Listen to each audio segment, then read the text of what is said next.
vamos iniciar a nossa reunião novamente. Lucas, dá uma olhadinha. E nós estamos recebendo a Adriana Rockenbach, que já fez parte do grupo por um tempo, e o Hélio também, que já há alguns dias não estava participando, e o Leonardo. Hoje é o dia dos que estavam. Isso.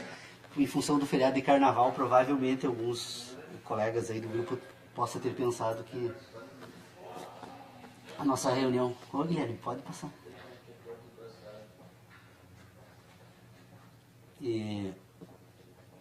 Então, eu vou aproveitar para atualizar as nossas discussões, porque eu creio que nós, nesses últimos meses, particularmente no início deste ano de 2014, começamos a investigar algumas outras questões, e interessante as novas descobertas, me parece. Olá, tudo bem? Como é que tá? Tudo bem? E aí, colega? Pode sentar, né? Senta, se tu não se importar aqui, aí nós ficamos melhor para dimensionar, já que a reunião é online, né? Então, eu estava dizendo que nós estamos enveredando para um exame novo aqui no grupo de estudos, e este ano de 2014, então, me parece que ele promete trazer algumas reflexões diferentes da que a gente vinha fazendo nos anos anteriores. As discussões que nós fizemos no ano passado, particularmente, elas estavam focadas no sistema heptanimal de inteligência, o debate que tem sido feito aqui no grupo de estudo, então, é sobre as relações orgânicas que são produzidas sob o ponto de vista da inteligência de sentidos do ser humano, para ordenar aquilo que ele recebe do mundo da natureza com aquilo que a estrutura orgânica sente no mundo da natureza. Então, essa discussão é óbvio que já está um pouco superada, ou pelo menos nós já examinamos várias vezes esse assunto, mas o tema que vem me colocando a pensar um pouco sobre ele é com relação àquela divisão que nós fazíamos, que pelo menos eu trouxe para exame do grupo de estudos já no ano passado, e que num primeiro momento até causou uma certa divergência, da necessidade de separarmos conhecimento e ideia para podermos entender como funciona o sistema de inteligência do homem. Me parece que esse assunto está se aprimorando um pouco mais, e se me permitirem, então, eu rapidamente gostaria de expor as razões pelas quais esta separação é necessária.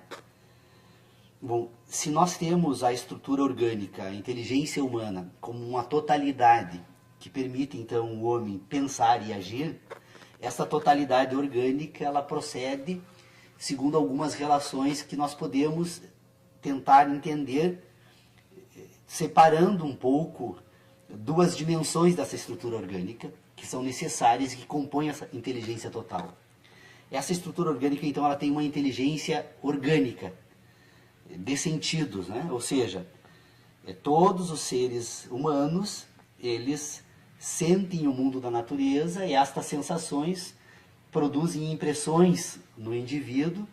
Aliás, estas relações entre o indivíduo e a natureza produzem impressões. Essas impressões, então, são percebidas por um sistema de sensações, e estas sensações são ordenadas na estrutura orgânica, então, a partir de duas relações endógenas e 5 exógenas. Ou seja, esta estrutura orgânica, ela tem um sistema de inteligência natural, que, embora a gente não consiga explicar como essa estrutura funciona sob o ponto de vista orgânico, físico, químico, né?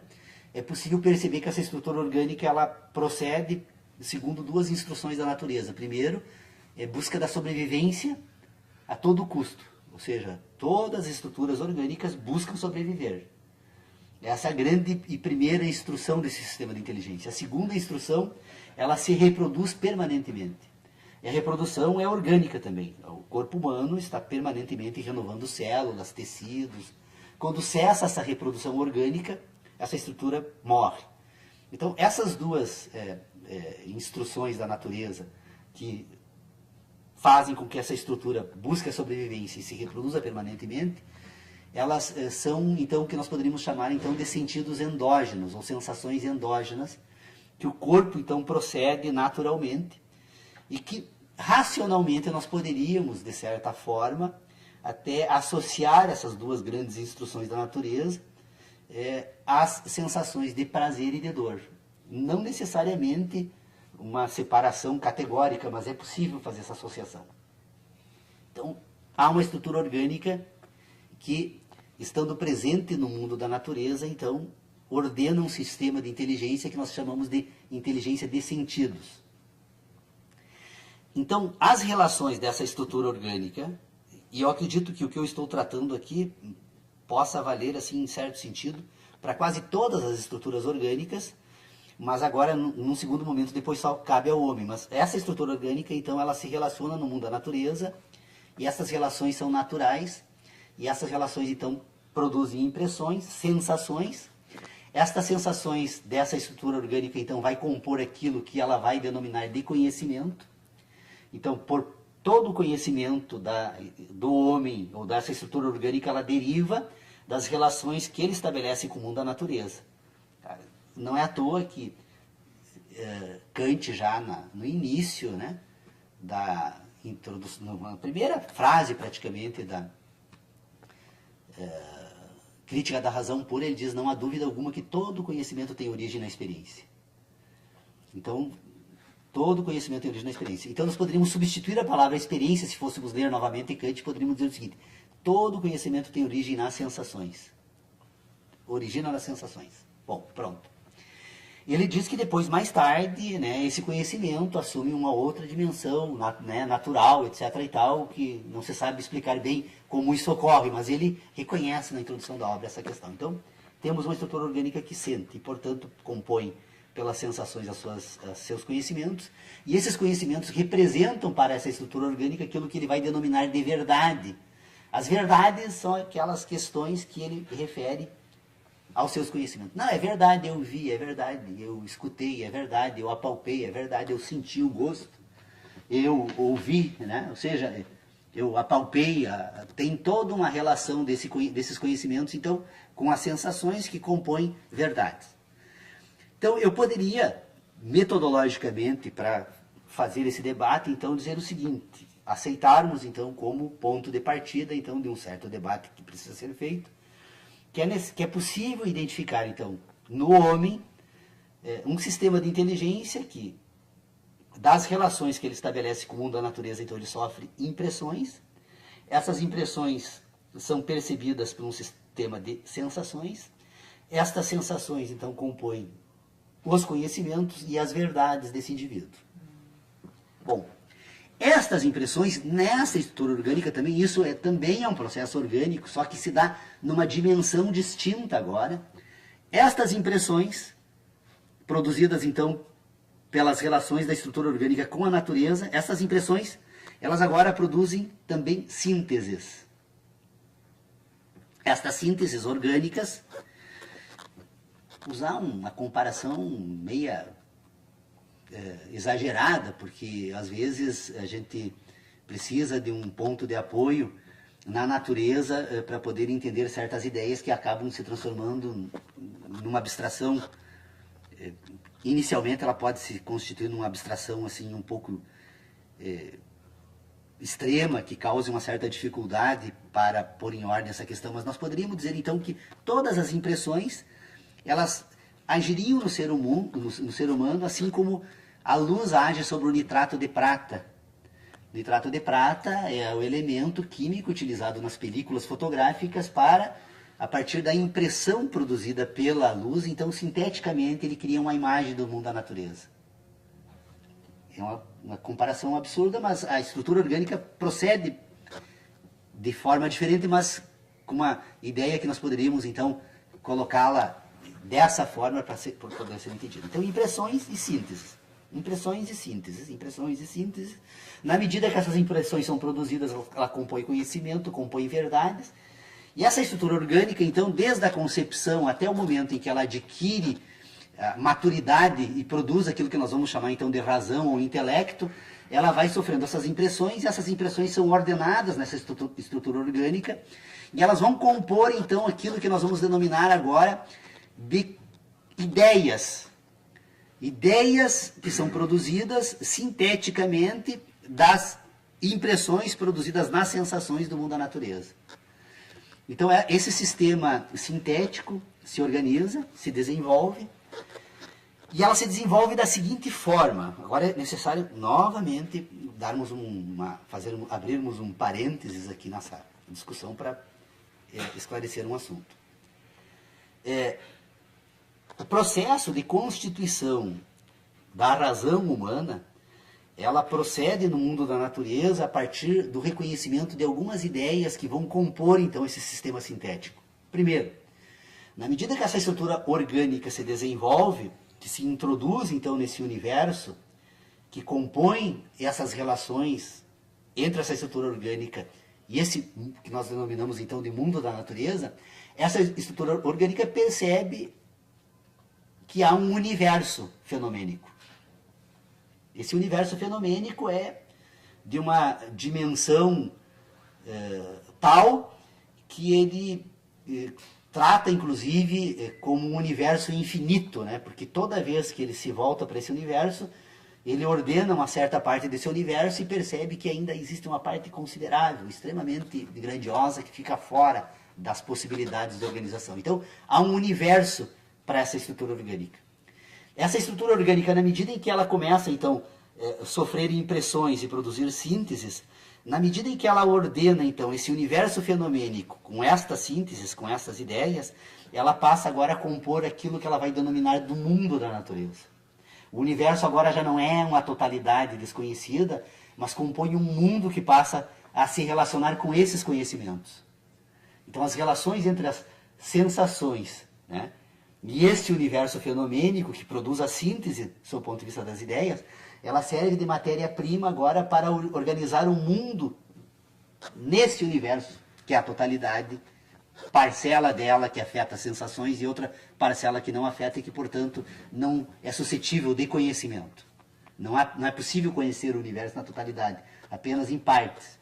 E esse conhecimento parcial do universo compõe o mundo do indivíduo. Bom, este indivíduo, então, que começa a relacionar o universo como um processo fenomênico no espaço e a ordenar estas sínteses para compor um mundo, então, da sua existência, na medida em que ela compõe esse mundo da existência, ela vai também relacionar não apenas agora as suas sensações de universo, mas as suas sensações entre si. Porque essa estrutura orgânica que se relaciona no mundo da natureza, ela sofre impressões, e estas impressões, muitas vezes, elas não estão relacionadas apenas a um único sentido. Então, tem certas impressões que elas se apresentam como uma sensação tátil, e ao mesmo tempo auditiva, e ao mesmo tempo visual, e agora este ambiente sintético aqui de ideias passa a ordenar estas relações de sensações entre si, e estas relações das sensações com essas sensações endógenas, e ao ordenar as sensações entre si, ela vai começar a desenvolver, a compor, então, aquilo que nós podemos denominar de razão humana. Então, esse processo sintético e este processo das impressões e das sínteses, eles passam a relacionar-se de uma forma tal em que, na medida em que as sensações são ordenadas entre si, compõem a razão humana, e na medida que as sensações são ordenadas com esse universo em curso no espaço, ela compõe o mundo humano. Então nós temos o universo, o mundo e a razão humana, todo ele orientado por sensações.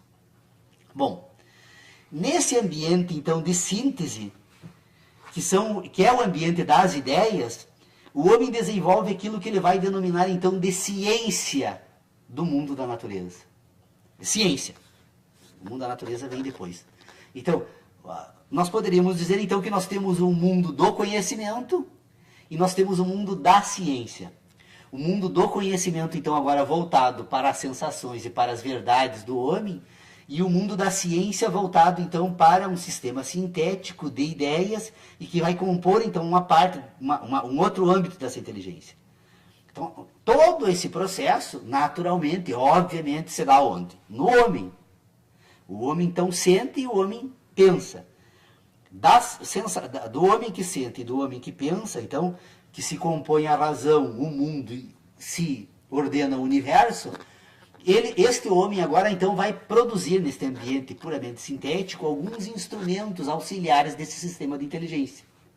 Que instrumentos seriam esses? Bom, primeiro, este ambiente sintético, que ele adquire independência porque ele ordena as sensações, constitui o mundo e o universo, num determinado momento do processo de desenvolvimento desse sistema de inteligência, que nós denominamos então de inteligência racional do homem, num determinado momento ele percebe então que, embora fazendo uso para compor esse ambiente sintético que representa o mundo da natureza, de fenômenos da natureza, tem um determinado momento de inteligência em que ele tem condições de dispensar completamente esse mundo. Quando isso ocorre? Bom, quando este sistema de inteligência passa então a ordenar-se entre si. Porque vocês percebam o seguinte, o que é esse mundo então, esse ambiente, aliás, de inteligência racional? É um ambiente sintético. E, portanto, é um ambiente produzido pelas impressões, que servem, então, de referência, mas ele é produzido num outro ambiente, que é o ambiente racional. Esse ambiente racional, então, ele é um ambiente que produz ideias, e se nós formos examinar esse ambiente que produz ideias, nós vamos tentar agora entender como essas ideias são produzidas. Essas ideias são produzidas, então, primeiro, porque esse sistema toma emprestado as impressões do mundo da natureza para, ordenando-se entre si, ordenando-se com o universo, compor a razão, o mundo e o homem, e esse sistema de inteligência também pode, ao invés de pegar emprestado esses processos, essas impressões do mundo da natureza, ele pode também ordenar-se entre si. Então nós vamos perceber que esse sistema de inteligência, ele produz ideias por identidade e ele produz ideias por correspondência. As ideias por identidade são ideias que estão associadas unicamente a outras ideias. Então, quando é possível examinar uma ideia que esteja associada apenas a uma outra ideia? As ideias matemáticas. As ideias matemáticas, embora possam também buscar o mundo da natureza para compor exemplos da sua estrutura lógica, é possível abandonar completamente o mundo da natureza e todas as relações matemáticas passam a ser relações de ideias entre ideias e, portanto, não tem correspondência nenhuma no mundo da natureza. Esse sistema de ideias é um sistema fundamental para a inteligência humana porque ela vai compor aquilo que nós vamos denominar depois num sistema de inteligência como as certezas humanas. Todos os raciocínios matemáticos são raciocínios de certeza. E depois, quando formos investigar alguns raciocínios geométricos, nós vamos perceber que também a geometria é possível compor um sistema de certezas. Então, eu tenho um sistema de certezas que pode ter a representação no âmbito da geometria e da matemática, e que vai desenvolver um sistema, então, de inteligência, um sistema que vai ser utilizado agora pela ciência, pelo sistema de ideias, então, para compor este âmbito de inteligência. E este sistema de ideias também, além de relacionar-se entre si, ideias com ideias, para desenvolver um ambiente de certeza, ela pode também agora buscar no âmbito das sensações, as impressões produzidas pelo mundo da natureza, e agora produzir nesse ambiente de ideia que não tem mais identidade, uma ideia com a outra ideia, mas uma ideia agora que busca representar um fenômeno da natureza. Ao buscar representar essa ideia, esta síntese, então, que representa uma sensação, que por sua vez é resultado de uma impressão, e que por sua vez foi causada por um fenômeno, esta síntese, então, ela é pega por empréstimo, e na medida em que ela é ordenada entre si, ela vai compor aquilo que nós denominamos das crenças humanas. Então, vocês percebam que nós temos um sistema de inteligência, então, que nós podemos dizer, então, que ela se ordena no mundo das ideias, que compõe aquilo que nós denominamos de ciência, e que para compor essa ciência, então, ela faz uso de um sistema de certezas e um sistema de crenças. Mas então, ideia, ciência, né, portanto, que é desenvolvida no mundo das ideias, no ambiente das ideias, né, no ambiente das ideias, que faz uso de certezas e de crenças, ela compõe um âmbito de inteligência distinto daquele outro, que é aquele sistema de inteligência que é resultado dos fenômenos que produzem impressões e que, portanto, causam sensações dessa estrutura orgânica. Então, vocês percebam a necessidade de separar ciência e conhecimento?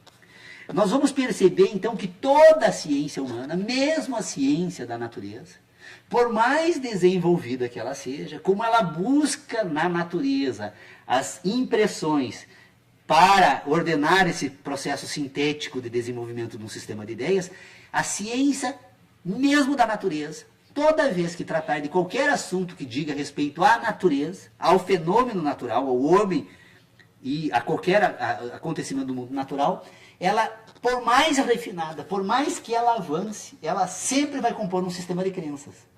Então, todo pensamento científico é sempre o resultado de um sistema de crenças, que faz uso de certezas, mas que, em verdade, ele, enquanto tal, ele é sempre um sistema de crenças.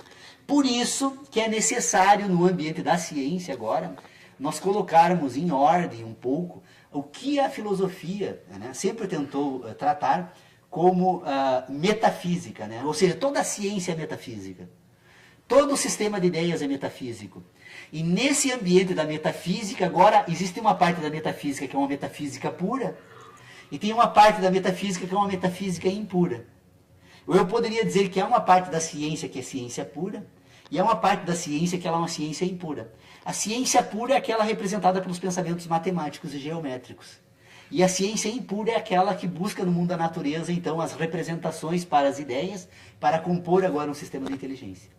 A separação, então, entre ciência e conhecimento é fundamental para podermos, então, enfrentar um debate feito pelo ceticismo até hoje, difícil de ser resolvido, porque toda vez que o cético apresenta qualquer objeção a qualquer sistema de ideias, ele está trazendo, ele está confundindo, ele está misturando, né? Ele está, como num truque de mágica, ele está nos levando, então, para tentar imaginar que fosse possível trazer o mundo para um sistema de ideias. O mundo é sempre natural, o sistema de ideias é sempre sintético. Pode me contrariar, Leonardo.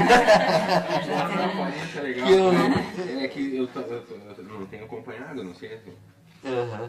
É que, na verdade, é assim, o ceticismo, na verdade, ele é um truque. Que todos nós caímos porque não percebemos, né? Que, assim como o mágico nos oculta imagens, né? Ele acaba trazendo para um ambiente um debate que pertence ao outro. E se eu trago para um ambiente um debate que pertence ao outro, é óbvio que ele se torna insolúvel, né? Tu concluiu aonde que você falou? Sim, o debate, a polêmica, pelo menos, das últimas. As discussões estão focadas nessa questão.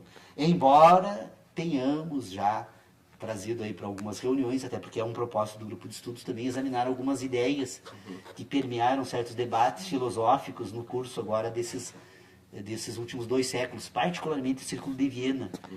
Porque essa organização de ideias, por incrível que pareça, ela só se tornou possível dessa forma quando eu fui ler a Teoria Pura do Direito de Hans Kelsen.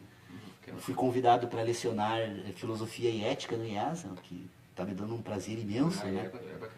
E, então fui examinar o Círculo de Viena e eu me dei por conta que, na verdade, todo o esforço que Hans Kelsen fazia para tentar trazer, então, as ideias da década de 20 e 30 do século passado em que ele trabalhou, ele dizia o seguinte: não, olha, eu chamo a atenção que o direito é uma ciência do espírito, não uma ciência natural. E aí eu me dei por conta, pensando sobre essa ideia de Hans Kelsen, eu disse: não, espera aí, meu caro Hans Kelsen, pena que não seja possível mais tratar pessoalmente com ele. Ele não faz muito tempo que morreu, né? Mas ele, em verdade, ele passou a vida inteira tentando trazer essa discussão e ele jamais foi entendido. Jamais.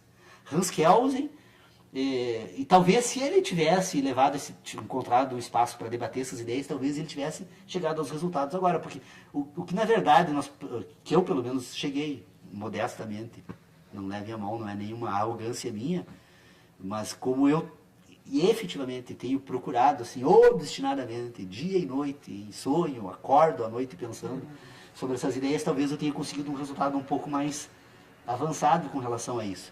Na verdade, o Hans Kelsen poderia ter dito mais ainda. A ciência é sempre uma ciência do espírito. Não existe ciência fora do espírito. Toda ciência é espiritual. Porque a ciência, o mundo da natureza é o que vai fornecer a matéria-prima, então, para a ordenação dessa ciência do espírito. Mas essa ciência do espírito é sempre uma tentativa completamente infiel, porque o homem não pode, e a pretensão humana seria uma arrogância extremamente exagerada, tentar reduzir o mundo aos seus 5 sentidos, né? Aos seus 7 sentidos. É bem provável que hajam fenômenos naturais completamente fora da capacidade humana de perceber a existência deles pela ausência de sensações. Então, toda a ciência que ordena esse espírito humano, ela é uma ciência parcial. Porque ela é ordenada no espírito do homem. E vocês podem perceber que toda a tentativa de avanço do conhecimento científico, na verdade, de toda a ciência que tem o conhecimento como fonte, então, o avanço de toda a ciência, ela está condicionada a novas relações que o homem produz a partir das suas próprias sensações. Com exceção, eu não conheço, e nem podemos trazer esse assunto para cá, porque ele é um assunto da física, né? Mas me parece que a física quântica é uma tentativa, assim, de tentar pôr em ordem aquilo que eles denominam de uma ordem no caos. Por que é caos? Porque as sensações humanas talvez não tenham conseguido ainda ordenar os processos que ordenam esse caos, que aparentemente é caótico, mas que tem uma certa ordem, né? Então, a ciência então, é sempre parcial. Ela sempre se dá nesse ambiente de inteligência que tem, então, como matéria-prima instrumental desse ambiente de inteligência, então, as sínteses que compõem ideias, que permitem o desenvolvimento de uma ciência e que tem como instrumento de ordenação, então, certezas e crenças. Percebam, então, uma radical necessidade de fazermos uma separação entre ciência e conhecimento. Portanto, se ciência e conhecimento precisam ser tratadas de forma distinta, é importante, então, ressaltar que a ciência, ela se dá porque o homem pensa. Por que os animais não desenvolvem um sistema científico? Porque eles não têm a capacidade sintética de produzir ideias. Mas, no entanto, eles produzem conhecimento. Os animais têm conhecimento. Eu ensino, adestrei um cão lá, e ele tem um conjunto de informações nesse sistema de inteligência de conhecimentos que permite ele a obedecer ordens, a se comportar segundo certos desejos meus, porque ele conhece. Ele só não tem a capacidade de produzir agora, a partir desses conhecimentos, uma ciência.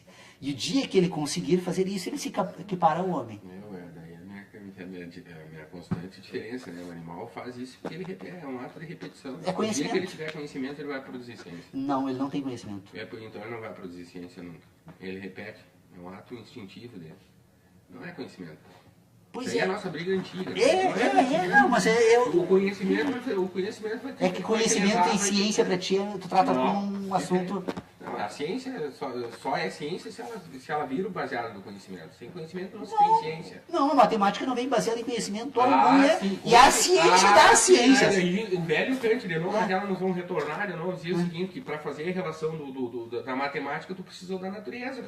Sim, a natureza é que ensina o homem a fazer uso da inteligência. Ensina. Mas não é a inteligência. Não. Essa é a grande divisão. Esse é o alerta feito por Hans Kelsen. Eles, olha, não, o direito é uma ciência do espírito, não é uma ciência natural. Portanto, a natureza, ela ensina o homem a fazer uso do sistema de inteligência.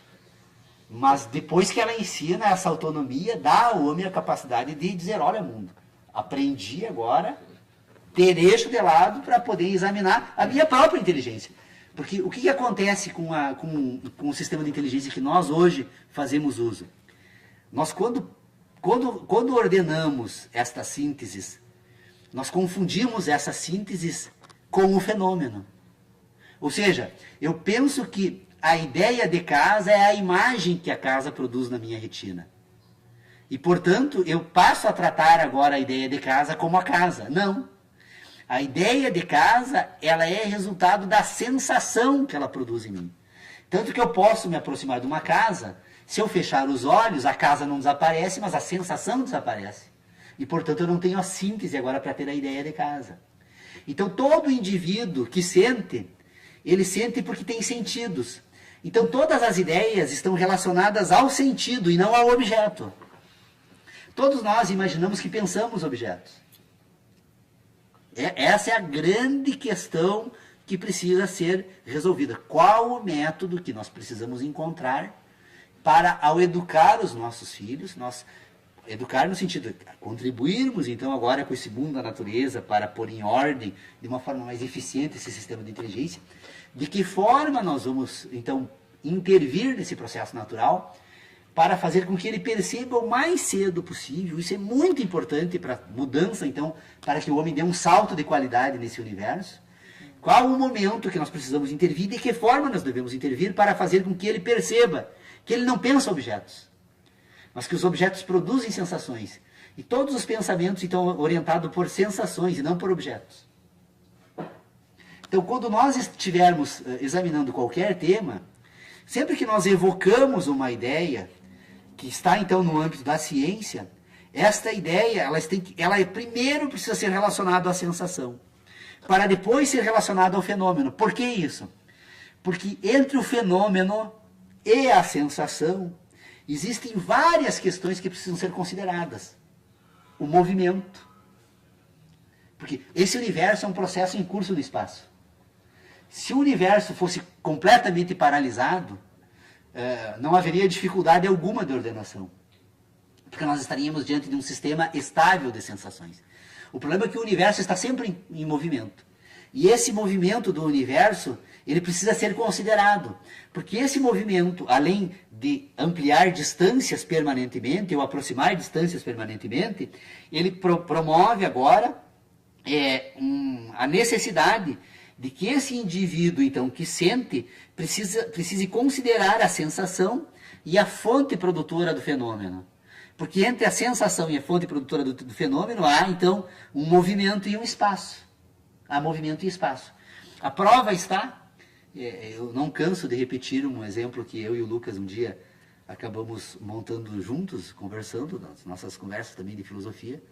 Nosso cameraman aqui, que, aliás, é importante registrar, o Lucas não está sentado aqui conosco nunca, porque está por trás da câmera. Fica por trás das câmeras.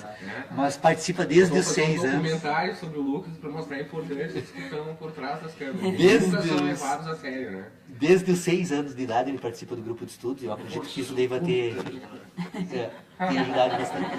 Nós estávamos vindo de São Miguel e eu vou repetir esse exemplo porque talvez, se alguém esteja nos assistindo agora, talvez não tenha tomado conhecimento dele. Ele é extremamente relevante para explicar essa ideia. O Lucas vinha no banco de trás do carro e ele largava um molho de chave que caía no colo dele. Ele disse: pai, que estranho. Isso faz bastante tempo. O carro está em movimento e, no entanto, a chave cai em linha reta. E aí nós começamos a examinar essa questão de não, meu filho, na verdade nós estamos sendo enganados pelo movimento. Porque como nós estamos nos movendo junto com a chave dentro do carro, essa chave, na verdade, ela está caindo na vertical e na horizontal. Só a gente se movimenta junto, então ela causa uma impressão dentro do automóvel que ela está caindo em linha reta. Mas o problema não é só isso tão simples. Se fosse só esse movimento a ser considerado, bom, o assunto já estava resolvido, a ciência não teria dificuldade. O problema é que a Terra se move em torno do próprio eixo. Então agora, além desse movimento do automóvel, preciso considerar o movimento da Terra em torno do próprio eixo. E se esse observador fosse colocado agora fora do espaço, teria que levar em consideração que a Terra ainda se move em torno do Sol. Tudo bem, mas o Sol se move em torno de uma galáxia, a galáxia se move em torno... Ou seja, são tantos os movimentos que estão presentes nesse universo fenomênico, que o homem, pelo menos neste ambiente reduzido do planeta Terra e do sistema solar que ele participa, ele, para tentar se voltar para esse universo fenomênico e pô-lo em ordem, ele precisa levar em consideração essa necessidade de que ele só consegue, então, ordenar sensações, ou então resultados buscados em instrumentos eletrônicos, mas todos eles são resultados de impressões produzidas por esse universo fenomênico. Ele precisa levar em consideração, então, que o sistema de ideias se volta para a sensação e não para o fenômeno, porque o fenômeno, em escala, está tão distante que nós estamos ainda ordenando as nossas ideias a partir de sensações produzidas há milhares de anos. As estrelas é um exemplo disso. A estrela polar que produz sensação na minha retina, ou que é captada pela minha retina, e que é ordenada pelas minhas sínteses, e portanto que compõe a minha razão, e que nesse meu mundo tem estrelas, né? Esse meu mundo tem estrelas, mas essas estrelas, elas emitiram impressões luminosas polar há 200 anos. Então, em verdade, o conhecimento que eu tenho da estrela está desatualizado há 200 anos. Se o conhecimento está desatualizado há 200 anos, a ideia também. E como é que eu vou agora projetar essa minha ideia? Então, por isso que nós precisamos examinar essas questões. Elas são relevantes, sem as quais a filosofia não ganha sentido, porque todo o sistema filosófico parte de pressupostos ideológicos. Eu imagino que o homem possa ser de uma certa forma. Uns dizem então que o homem naturalmente é bom, outro homem naturalmente é mau, outros dizem que é neutro, outros partem de certos pressupostos. E essas ideologias, então, é que agora acabam povoando todo esse sistema de ideias que nós denominamos de filosofia. Filosofia, em verdade, é isso que nós estamos fazendo aqui. É uma tentativa de pôr em ordem o nosso sistema de inteligência, para depois, como indivíduos, então, passarmos a pensar sobre o mundo, sobre o homem, sobre a natureza, tentando, então, encontrar critérios dentro do possível que, se não resolvam todos os problemas humanos, pelo menos permitam que esses problemas tenham uma racionalidade no exame. Porque todo debate filosófico e político e ideológico sempre foi um debate arbitrário. Irracional. Arbitrário. Cada um atribui as categorias que quer para o seu sistema de ideias. Então, eu imagino que se o grupo de estudo Sebo Café conseguiu comigo, e eu tenho certeza, olha, usando uma categoria de inteligência agora. Certeza. Estou tentando iludir vocês aí com as minhas ideias. Eu tenho certeza que se todo mundo fizer o mesmo esforço, talvez consiga, porque eu realmente não estou tendo um arroubo aí de falta de humildade, né? Não é isso. Mas eu examino minhas ideias. Cada vez eu encontro mais coerência entre esse sistema de ideias, e também porque ele passa a considerar questões que a filosofia sempre desprezou. Porque a filosofia, né, como sempre esteve impregnada, como o direito, né, a política e todas as instituições humanas são impregnadas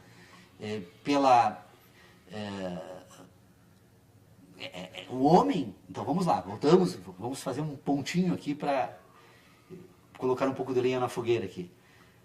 O homem, então ele tem o homem e a estrutura orgânica que compõe o homem, gênero humano, né, homem e mulher, ele está permanentemente sendo comandado pela busca da sobrevivência. Ele sofre alguns interditos, né, que depois a moral e a ética, e especialmente a família, introduzem, né, que o Ademir, tu não esteve numa reunião aqui, Leonardo. Então tu ia gostar muito de conversar com o Ademir, porque vocês investigam questões semelhantes. O Ademir estava falando do cérebro humano, então eles que nós temos fases evolutivas nesse sistema de inteligência racional, ou que compõe o cérebro, que está presente em uma boa parte dos animais, que é o cérebro reptiliano. Depois ele diz que tem um segundo momento desse sistema cerebral que é o responsável pelo desenvolvimento do afeto, então é límbico, não sei, eu não tenho exatamente a expressão correta. Sistema límbico, né? E ele diz que depois tem um terceiro momento do desenvolvimento desse sistema que é aí que vai compor a racionalidade.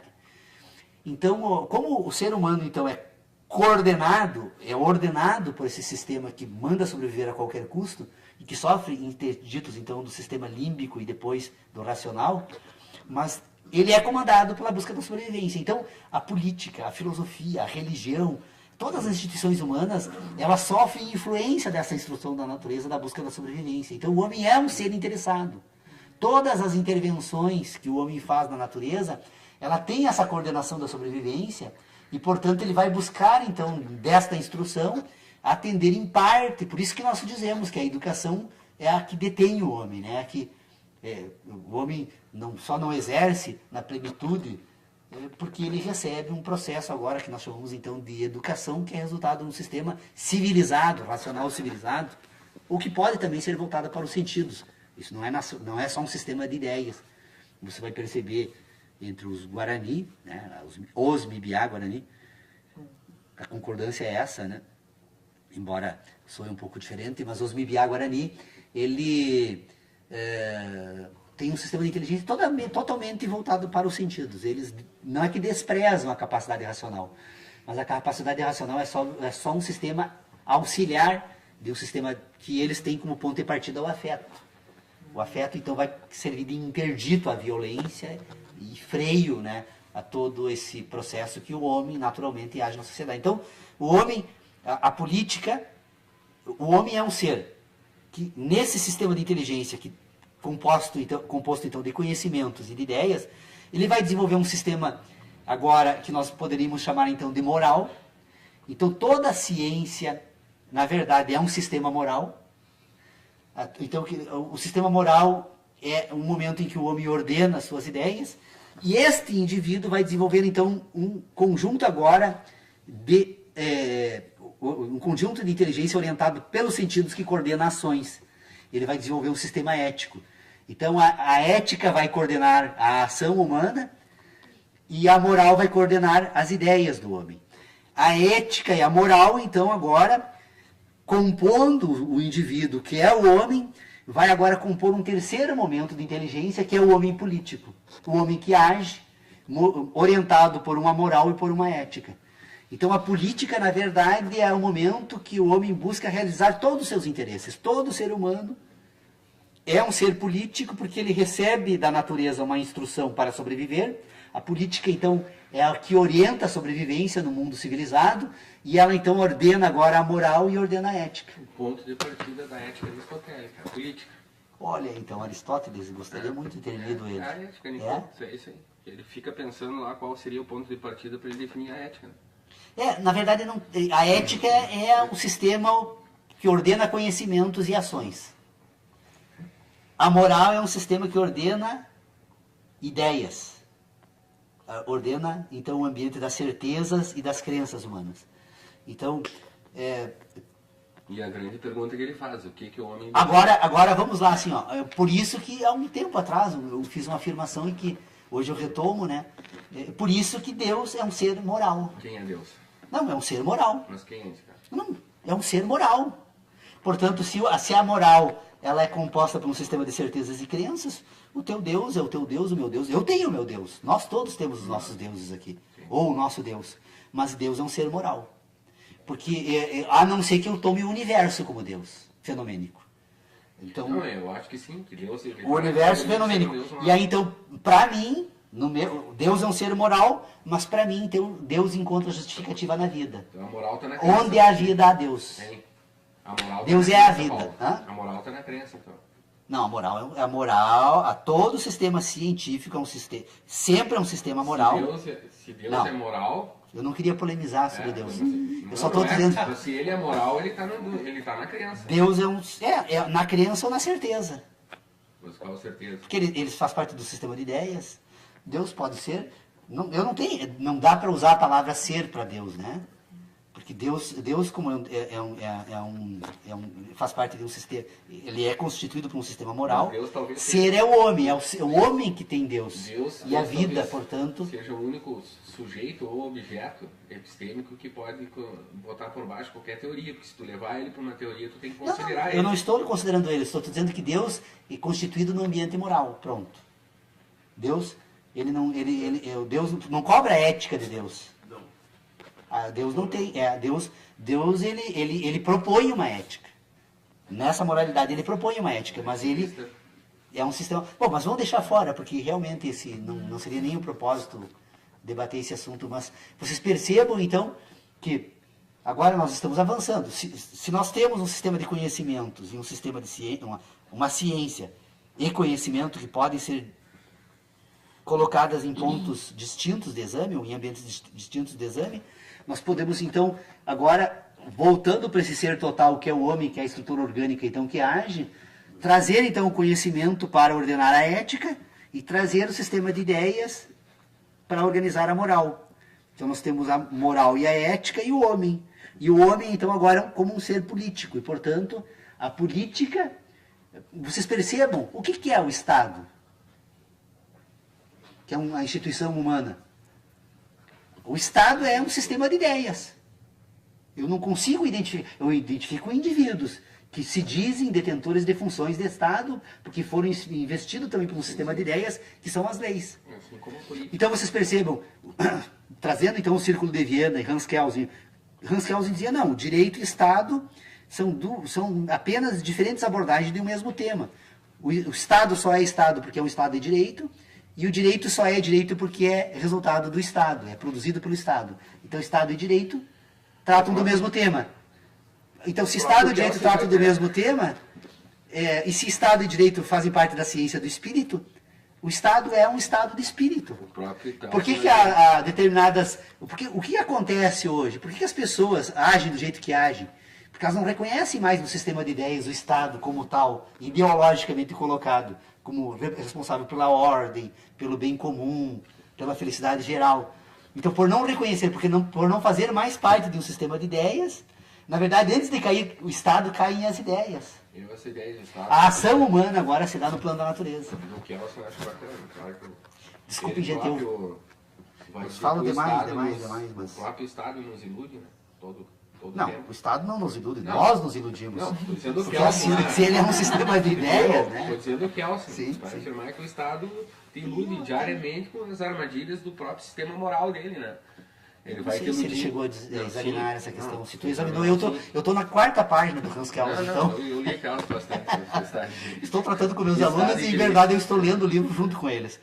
Na última aula, eu pedi para ler 4 páginas do livro e foi o que eu li também no livro. Eu não tenho a menor vontade de...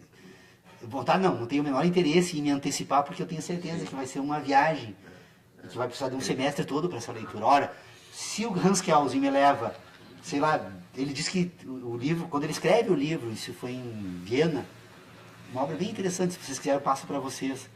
Ele escreveu em setembro de 33 e ele inicia dizendo que aquela obra, que tem 108 páginas em formato pocket, traduzida para o português, ele diz que ele é o resultado de 20 anos de estudos. Quem sou eu para agora ler num dia e tentar ensinar Kelsen? Então eu estou lendo junto com os meus alunos, né? E é uma obra extraordinária. Eu estou aprendendo muito. Embora não necessariamente concorde com todas as ideias, mas essa separação entre ciência do espírito e ciência natural é o que eu estou trazendo aqui agora, aplicado às nossas reflexões aqui. Porque ele realmente tinha razão. E, infelizmente, li muito sobre Kelsen, tem uma obra para entender Kelsen, né? Se eu tivesse ficado ali, já não entenderia. O cara levou 20 anos para escrever, tu cita muito Kant, hein? Eu achava eles muito lerdos, cara. Completamente lerdo. O cara, tu levar 20 anos para escrever o que o Kelsen leu, tu em um semestre tu vai entender, hein? Então nós temos que reavaliar Kelsen. Se ele ficou se achando porque em 20 anos ele estudou... É que tem um esforço dele. Não, tem um esforço dado pela cultura da época, né, Paulo? Tu não pode, não. Daí tu não tem pontos de referência que hoje tu tem. É mais fácil tu pegar uma obra do Kant, do Kelsen, e relacionar ela com a tua atualidade. Olha a dificuldade. Perceba o seguinte, olha, tem uma afirmação de Hans Kelsen... Ele levou tanto tempo a escrever o que ele escreveu. Leonardo, tem uma afirmação feita por Hans Kelsen na obra ali, que eu tenho certeza que tem gente que já leu 300 vezes o livro e não percebeu o que ele tenta dizer ali, porque realmente ele levou 20 anos para perceber isso. Ele diz o seguinte, que o direito é um sistema de conteúdo espiritual objetivo. O que o Círculo de Viena queria dizer com isso? Queria dizer o seguinte, que a grande tarefa nossa, da ciência, é dar objetividade ao espírito. Ora, se o espírito... Academia, Paulo? O espírito precisa de objetividade. O que é objetividade? Ele precisa de um conteúdo. Eu preciso dar conteúdo ao espírito. E de que forma eu dou conteúdo ao espírito? Ora, se eu imagino que penso objetos, eu boto uma cadeira no meu espírito, eu estou liquidado. E é o que eu faço hoje. O sistema de inteligência me leva por cadeiras, mesa, árvores. Eu tenho uma casa na minha cabeça. Então, Paulo, tem coisas que... Eu tenho um conteúdo que a gente espiritual objetivo, é diferente isso. De um autor, seja ele qual for, da filosofia, que a gente fica olhando aquele palavra, tentando entender, e eu tenho certeza absoluta que nem ele entendeu o que ele escreveu. O Kant é um dos caras que eu acho que ele não entendeu o que ele escreveu. Eu não sei, eu não sou um especialista em Kant. Não. Eu sei como pensava Sim. Kant. Tanto E eu que imagino o Kant, que penso o- parecido tanto com que ele. o Kant, na filosofia, tem uma piada em volta do Kant, que é o comentador do Kant. Né? Que é o cara que vai fazer o comentário do Kant para ajudar os acadêmicos analfabetos, que não lê a obra original, vão buscar o comentador lá para ver. E tu lê o comentador, ele quer ser pior que o Kant. Então tu precisa de um comentador do comentador para entender Kant. Tá? Que virou uma lenda. É tu complicar. O Kant escreve parágrafos desse tamanho, sem vírgula, com vírgula, sem ponto, sem nada, que na gramática, na epistemologia, fica completamente Eu não impossível sei, de tu entender. eu nunca li Kant porque eu teria que ler Kant em alemão. E o Kant que eu li Não. foi escrito por brasileiros e portugueses. Tá aqui no Caetano, Marta. Não, eu nunca li Kant. Eu só tenho tentado entender as ideias de Kant. E a grande contribuição dada por Kant é Leonardo. E eu não encontrei até hoje uma única pessoa que tenha entendido isso. Que os juízos, ele diz o seguinte, que os juízos sintéticos podem ser divididos em juízos a priori e a posteriori. Vamos corrigir um pouco, então, talvez a linguagem hoje permitiria dizer o seguinte, nós temos juízos sintéticos puros e impuros. Os juízos sintéticos puros, o que ele quer, o que é necessário perceber na existência de um juízo sintético puro. Porque, olha, se eu tomo a natureza como um empréstimo para constituir a minha razão, ou seja, se eu descubro que sou inteligente porque a natureza produz impressões e em um determinado momento eu percebo isso, então eu preciso agora, num segundo momento, jogar essa natureza fora. Descartes levou 10 anos. Gênio que foi Descartes. Ele relata. O Descartes levou 10 anos. O Kant levou 10 anos. Kelsen se exercitou por 20. Ora, nós precisamos, pelo menos, passar pelo mesmo processo que eles passaram. Talvez com a ajuda deles levemos menos tempo, mas é necessário fazer esse esforço e nós nos negamos a fazer. Nos negamos. E todas as vezes que eu tentei isso, em sala de aula, toda vez que eu tento examinar com os meus alunos a natureza dos juízos sintéticos puros, imediatamente a metade se levanta e vai embora. Isso é... Mas assim, ó, posso convidar vocês para ir num local qualquer para falar sobre esse tema, e a outra metade que fica, elas não basta aquele esforço ali da sala de aula, elas precisam perceber a necessidade, voltar para casa e continuar pensando. Quem pensar no dia seguinte, no dia seguinte, no dia seguinte. Chega um momento, porque como é que funciona a capacidade humana de pensar? Nós pensamos porque relacionamos. Pensar é relacionar. Ora, como é que eu vou admitir a possibilidade de pensar relacionando nada? A maneira inverte isso da história sujeito e objeto de novo. Não. Eu preciso tirar o objeto fora desse ambiente. Não, mas não tem... Eu preciso não perceber tem- que é possível relacionar sem relacionar objeto nada. Sem sujeito, não tem sujeito sem objeto. É a velha história da filosofia, sujeito e objeto. Daí o cara que diz que só existe objeto que tem sujeito, e o outro diz que só existe sujeito que tem objeto. Aí tem a teoria que diz que os dois se relacionam. Não existe um sem o outro. O objeto só passa a existir porque o sujeito define o objeto. É uma possibilidade. Leonardo, ciência. Só deixa eu te colocar a seguinte situação. Ciência. Toda ciência tem, então, uma estrutura formal e toda ciência tem um objeto material. O que nós temos, então, como objeto material da ciência? A síntese. O resultado da impressão, a sensação. Toda ciência precisa pôr em evidência os elementos fenomênicos que ordenam ela. Então, o objeto material da ciência são os elementos que ordenam ela. Quais são os elementos que ordenam ela? As sensações, que são produzidas por impressões, que são o resultado de fenômenos. Você perceba que o objeto material da ciência, ela tem que agora passar por 3 momentos de exame. Então, a ciência tem um objeto material, que é a sensação humana, que é resultado de uma impressão, que é produzido por um fenômeno. O fenômeno e a impressão estão em espaços diferentes, ambos em movimento. A impressão e a sensação, então, agora que estão nesse sujeito. Essa impressão agora, então, que vai sinteticamente fornecer. A síntese, então, é o objeto material da ciência. Agora, qual é o objeto formal dessa ciência? Bom, esse objeto formal da ciência, esse objeto formal é desenvolvido, então, na capacidade racional de ter ideias. Então, o que é o objeto formal da ciência? São as relações entre as sensações entre si. Ou seja, toda vez que todo indivíduo tem uma ciência. O indivíduo mais que mora no mais remoto ponto do universo, ser humano com essa capacidade que temos, ele acaba, na medida em que ele ordena sensações e conhecimentos, ele acaba desenvolvendo uma ciência. Então, tem indivíduo que olha para o céu, o firmamento, né? Vamos usar o céu como... Olha para o firmamento e diz o seguinte, amanhã vai chover. Por quê? Porque ele percebe determinadas colorações nas nuvens, ele percebe certos movimentos de nuvens, e ele, a partir daí, então, pela ordenação das sensações entre si, ele tem um sistema formal científico que permite agora, então, apresentar uma possível dedução a partir de um objeto material. Então, vocês percebam, nós temos o objeto material da ciência, que é a relação, então, entre a ideia e a sensação, e nós temos um objeto formal da ciência, que são as relações entre todas as sensações entre si.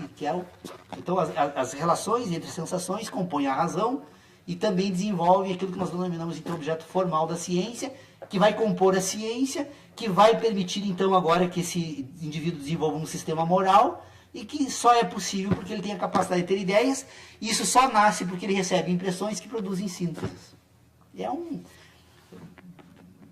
fácil, né, de ser ordenados desde que façamos sempre esse percurso. Fenômeno, impressão, sensação, impressão, síntese. Leiam meu texto. Eu escrevi há 5 anos atrás, e infelizmente até hoje ninguém entendeu, e eu temo ainda morrer sem que alguém consiga entender o que eu escrevi. Mas essas ideias estão absolutamente claras num texto que eu escrevi chamado O Ambiente Sintético da Ciência. Foi a primeira descoberta que fiz lá em 2006. Onde é que está esse texto? Na internet, eu já imprimi ele, te passei uma vez. Posso te passar de novo. Tem 4 páginas, não, 7 páginas. Eu imagino que nessas 7 páginas eu tenha já exposto todas essas ideias. Claro, hoje eu teria condições de fundamentar melhor essas ideias. Mas então tá. Estamos, acho que chegando ao final da nossa reunião, nosso Bedel ali está já com o badalo na mão ali. Obrigado pela presença de todos e a semana que vem a gente vamos continuar assim, usando como referência a página do grupo. Eu posto ali se tem, porque eu estou atendendo alguns compromissos fora, nem sempre. Embora a gente tenha conseguido manter uma regularidade das reuniões, mas nem sempre eu consigo. Semana que vem provavelmente estejamos aqui novamente. Obrigado.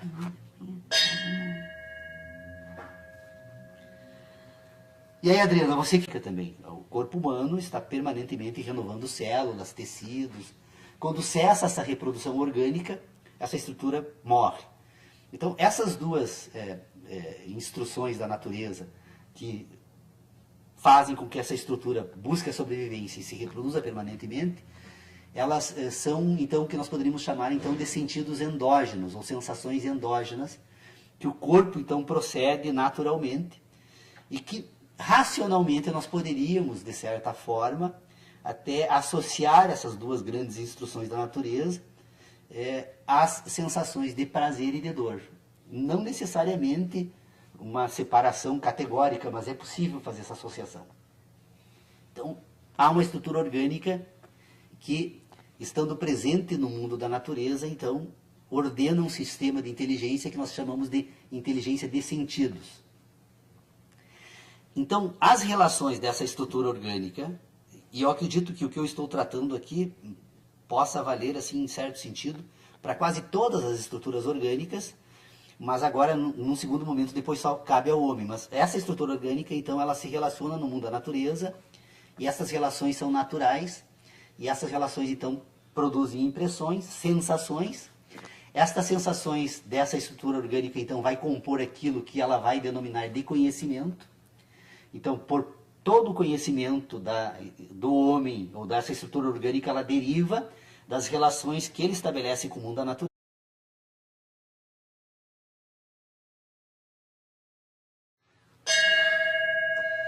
Vamos iniciar a nossa reunião novamente. Lucas, dá uma olhadinha. E nós estamos recebendo a Adriana Rockenbach, que já fez parte do grupo por um tempo, e o Hélio também, que já há alguns dias não estava participando, e o Leonardo. Hoje é o dia dos que estavam. Isso. Em função do feriado de carnaval, provavelmente alguns colegas aí do grupo possam ter pensado que a nossa reunião... Ô, Guilherme, pode passar.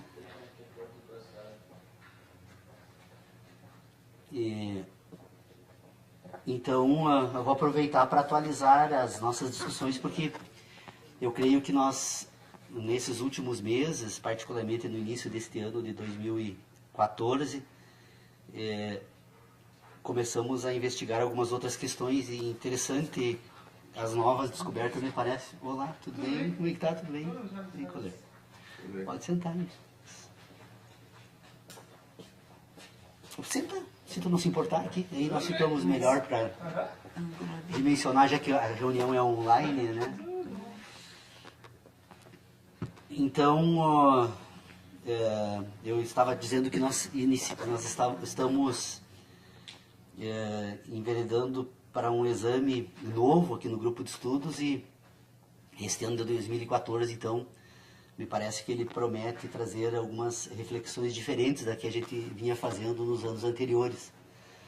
As discussões que nós fizemos no ano passado, particularmente, elas estavam focadas no sistema heptanimal de inteligência, o debate que tem sido feito aqui no grupo de estudo, então, é sobre as relações orgânicas que são produzidas sob o ponto de vista da inteligência de sentidos do ser humano, para ordenar aquilo que ele recebe do mundo da natureza com aquilo que a estrutura orgânica sente no mundo da natureza. Então, essa discussão é óbvio que já está um pouco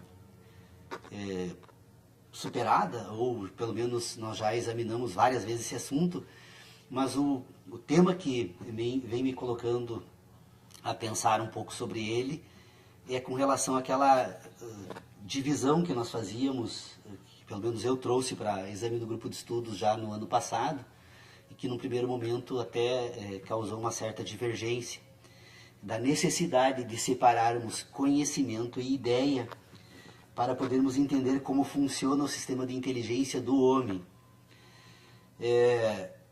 Me parece que esse assunto está se aprimorando um pouco mais, e se me permitirem, então, eu rapidamente gostaria de expor as razões pelas quais esta separação é necessária. Bom, se nós... Não é à toa que Kant, já no início, né, da introdução, na primeira frase, praticamente, da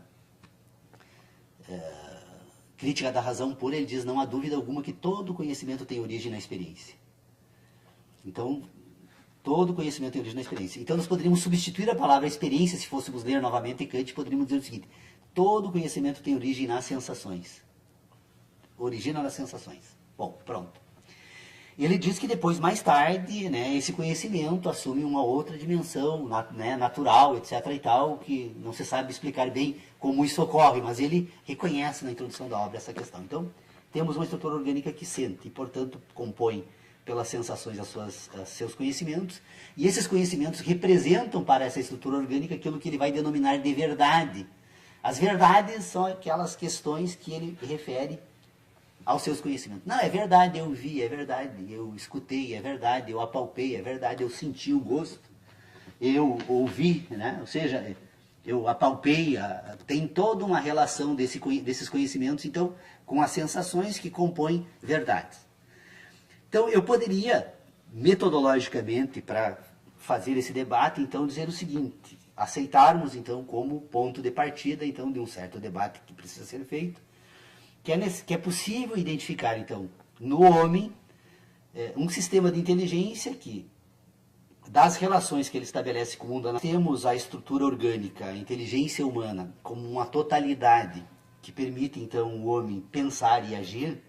Essa totalidade orgânica, ela procede segundo algumas relações que nós podemos tentar entender, separando um pouco duas dimensões dessa estrutura orgânica, que são necessárias e que compõem essa inteligência total.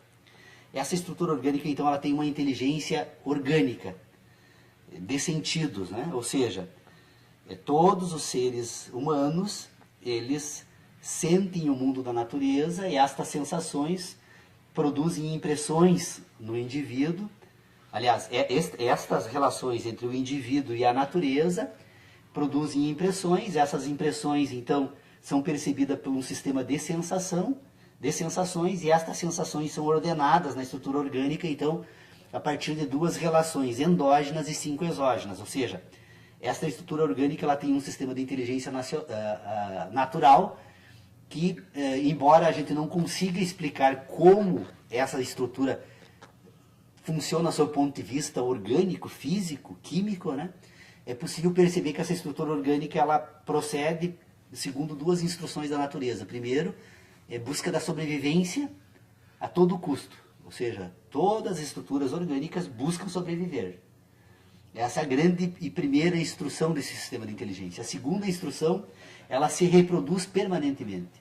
E a reprodução é orgânica.